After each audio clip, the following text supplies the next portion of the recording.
দেখুন, মমতা বন্দ্যোপাধ্যায় মাননীয় মুখ্যমন্ত্রী খুব স্পষ্টভাবে জানিয়ে দিয়েছেন যে সরকারি জমিতে অবৈধভাবে যারাই দখল করবে, এবং সেখানে যদি রাজনীতি থাকে, রাজনৈতিক দলও থাকে, অন্য দল করেছে সে খবর আমরা পেয়েছি।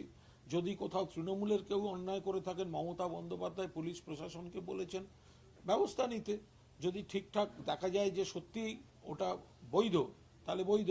যদি দেখা যায় অবৈধ, পুলিশ প্রশাসন যথাসময়ে ব্যবস্থা নেবেন। উচ্ছেদের ক্ষেত্রে কিছু ক্ষেত্রে কিছু কিছু এলাকায় কিছু বাস্তব সমস্যা চলে আসে, যে তারপরের স্থানীয়ভাবে এক একটা এলাকায় এক এক ধরনের সমস্যা আছে। তো ফলে সেই জায়গায় মাননীয় মুখ্যমন্ত্রী নির্দেশকে অগ্রাধিকার দিয়ে পুলিশ প্রশাসন বাস্তবসম্মতভাবে কিভাবে সমস্যাটার সমাধান করা যায় সেটার প্রক্রিয়াগুলো, আলোচনাগুলো চালাচ্ছে। বুলেট মির্জা গ্রেপ্তার হলেন শেষ পর্যন্ত, মল্লারপুরের যে নেতা যার ভিডিও পাওয়া গেছিল বেল্ট দিয়ে মারধর করছেন, তাকে গ্রেপ্তার করা হলো শেষ পর্যন্ত, জামিনও পেয়ে গেলেন। পুলিশ, জামিনও পেয়ে গেলেন। দেখুন পুলিশ, যদি আজকালকার দিনটা আপনারা একটু বুঝবেন, আগে যেটা ছিল, আগে এত ফোনে ক্যামেরা, মিডিয়া, সোশ্যাল মিডিয়া ছিল না।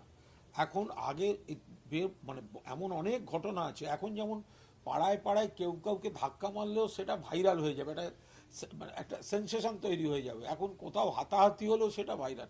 ফলে পুলিশও ব্যবস্থা নিচ্ছে। তো পুলিশ এই নয় ব্যবস্থা নিচ্ছে না, পুলিশ পরপর ব্যবস্থা নিচ্ছে। এখন দৃশ্যমানতা অনেক বেড়ে গেছে।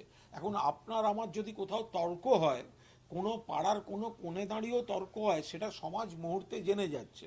ফলে পুলিশের কাজ বাড়ছে, স্বাভাবিক, ভালো। এবং পুলিশ সেই মতো সেই অনুপাতে ব্যবস্থাও নিচ্ছে। কোনো ব্যক্তি, তিনি একজনকে অন্যায়ভাবে মেরেছেন, গরিত অপরাধ করেছেন, তিনি আবার একটা কারণ দিচ্ছেন তার কাছে টাকা পেতাম তাই, কিন্তু তাকে মারতে কে বললো? সেই মারের ভিডিও সামনে এসছে, পুলিশ ব্যবস্থা নিয়েছে, কোর্টে প্রডিউস করেছে, যা হয়েছে কোর্টে হয়েছে। ফলে আইনের পথে চলবে, পুলিশও ব্যবস্থা নিয়েছে। এরকমই আরিয়াদায় জয়ন্ত সিং, তিনি যদিও বুধবারই গ্রেপ্তার হয়েছেন, আরো বেশ কিছু অভিযোগ সামনে আসছে। 2023-এ গুলি চালানোর অভিযোগ তৃণমূল, বলছি এইরকম নেতা বিভিন্ন জায়গায় তৈরি হচ্ছে কি করে? এই জয়ন্ত সিং বা এদের মধ্যে। দেখুন, ঠিক যেভাবে বউবাজারে রশিদ খান তৈরি হয়েছিল, যে আরডিএক্স বোঝাই করে একটা রাইটার্স আর লালবাজারের পাশের বাড়িতে বিস্ফোরণে শতাধিক হতাহত হয়ে গেল, যেভাবে মজিদ মাস্টার তৈরি হয়েছিল, যেভাবে বিজন সেতুর উপর 17 জন আনন্দমার্গী সন্ন্যাসিনীকে পিটিয়ে মারার লোক তৈরি হয়েছিল, যেভাবে ডিসি পোর্ট বিনোদ মেহতাকে দেহরক্ষী সহ পিটিয়ে এবং কুপিয়ে পুড়িয়ে জ্যান্ত খুন করার লোক তৈরি হয়েছিল, বাংলায় তো এগুলো সিপিএম এই কালচার, পুরনো দিনের কালচার তৈরি করে দিয়ে গেছিল। অন্য রাজ্যে তো এগুলোই হয়। এখানে অনেক কমানো গিয়েছে, অনেক কম হচ্ছে না এখন। তার মধ্যেও বিচ্ছিন্নভাবে যদি কোনো এলাকায় কোনো দাদাগিরি কেউ করে থাকে, পুলিশ প্রশাসনকে বলা হয়েছে, মুখ্যমন্ত্রী বলেছেন যথাযথ ব্যবস্থা নিতে। আর একটা অন্য প্রশ্ন, এই ছানি নিয়ে যে ঘটনাগুলো ঘটলো, আবার বলছে সোমবার বোধহয় অস্ত্রোপচার করতে হবে, বিচ্ছিরি একটা ভয়ঙ্কর দেখুন, ঘটনা এটা একটা সৃষ্টি হলো। এটা এটা এটা এটা নিয়ে রাজনীতির কোনো জায়গাও নেই, বলারও কোনো অবকাশ নেই। আমরা অতীতে ওই ধরনের ঘটনার কিছু নজির দেখেছি। কেন হয়েছে, কেন এই ধারণা তৈরি হলো, এটা পুরোটাই চিকিৎসকদের বিষয়। যারা চক্ষুরোগ বিশেষজ্ঞ, চক্ষু বিশেষজ্ঞ, তারা ছাড়া এই ব্যাপারে মন্তব্য করাটা খুব মুশকিল। একটা কোনো সৎ উদ্দেশ্যেই, মহৎ উদ্দেশ্যেই শিবিরটা হচ্ছিল।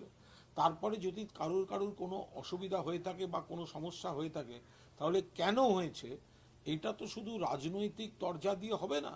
এটা চক্ষু বিশেষজ্ঞ যারা, তারা দেখে বিস্তারিতটা বলতে পারবেন। এই নিয়ে কোনো মন্তব্য করছে না।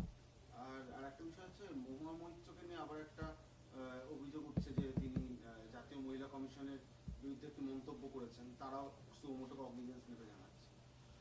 আরে মহুয়াকে এত, মানে এরা ভয় পায়, মহুয়াকে এতটা গুরুত্ব দেয় যে এর আগে লোকসভা থেকে মহুয়ার কণ্ঠরোধ করার জন্য মহুয়াকে বার করে দেয়া, একতরফা কোনো ন্যায় বিচার না করে এজেন্সি লাগানো, এত সব করার পরও কৃষ্ণনগরের মানুষের ভোটে আবার মহুয়া সংসদে ফিরে গিয়েছে, লোকসভায় ফিরে গিয়েছে। শুধু নয়, আবার প্রধানমন্ত্রীকে তার মুখোমুখি হওয়ার ভয়ে পালিয়ে যেতে হচ্ছে। তো সেই জায়গায় দাঁড়িয়ে মহুয়াকে টার্গেট করে এরা একটু সব করবে। যে মহুয়াকে হারাবার জন্য ওর কেন্দ্রে দুবার গেছিলেন নরেন্দ্র মোদী, হারাতে পারেননি, আর লোকসভায় মহুয়া বক্তৃতা করতে উঠে দাঁড়ানোর পর সেই শখ সহ্য করতে না পেরে নরেন্দ্র মোদীকে পালিয়ে যেতে হয়, ফলে তার শাখা সংগঠন, গণসংগঠন, সরকারি এই দলদাস কমিশনগুলো তার হয়ে একটু কাজকর্ম করবে, তো স্বাভাবিক। বলছি আপনাদের এই সমুদ্র সাথী প্রকল্প মুখ্যমন্ত্রী ঘোষণা করেছিলেন, একটা বিতর্ক হচ্ছে যে মানে কথা ছিল যে 2 মাস সমুদ্রে যাওয়া যায় না, সেখানে একটা 5,000 টাকা করে দেওয়া হবে, কিন্তু প্রচুর মৎস্যজীবীরা জানাচ্ছেন যে প্রকৃত মৎস্যজীবীদের হাতে এটা পৌঁছচ্ছে না। না, একটা প্রকল্প শুরু করতে গেলে কিছু এরকম ধরনের কারোর এটা মনে হতে পারে, কিন্তু বিষয়টা আদৌ তা নয়। যথাযথ সমীক্ষা করে সেই জায়গায় সমুদ্র সাথী প্রকল্প চালু হচ্ছে, কারণ যাতে মৎস্যজীবীরা যে 2 মাস সমুদ্রে যেতে পারেন না, আর্থিক অনটনে যাতে না পড়েন, মুখ্যমন্ত্রী প্রজেক্টটা করে দিয়েছেন। ফলে এই আগে মৎস্যজীবীদের দেখুন এত বছর ধরে চলে এসছে, মৎস্যজীবীদের কোনো একটা পরিচয়পত্র পর্যন্ত ছিল না, সেগুলো পর্যন্ত নথিভুক্ত মৎস্যজীবী পরিচয়পত্র, এই সব প্রসেসটা এখন প্রশাসনকে করতে হচ্ছে। ফলে হঠাৎ যদি কারোর মনে হয় যে এটা এই ওটা ওই, কেউ রাজনীতির জন্য রাজনীতি করেন, কেউ অভিযোগের জন্য অভিযোগ করেন, আবার কারোর ক্ষেত্রে যদি কোনো ন্যায্য অভিযোগও থাকে, প্রশাসন সেগুলো দেখছে। আগে এত বছর ধরে মৎস্যজীবী পেশায় কবছর আছেন, প্রজন্ম আছেন, কখনো কেউ ভেবেছে মৎস্যজীবীদের জন্য যে তাদের একটা সচিত্র পরিচয়পত্র হোক, তারা বৈধ মৎস্যজীবী সেই জায়গাটা আসুক? কখনো মনে হয়েছে যে তারা সমুদ্রে যেতে পারবেন না বলে তাদের আর্থিক সাহায্য দেওয়া হোক? এগুলো তো মমতা ব্যানার্জির প্রশাসন করছে। ফলে শুরুর সময় যদি কোথাও কারুর কোনো কিছু মনে হয়ে থাকে, একটু সময় দিন, সব ঠিক হবে।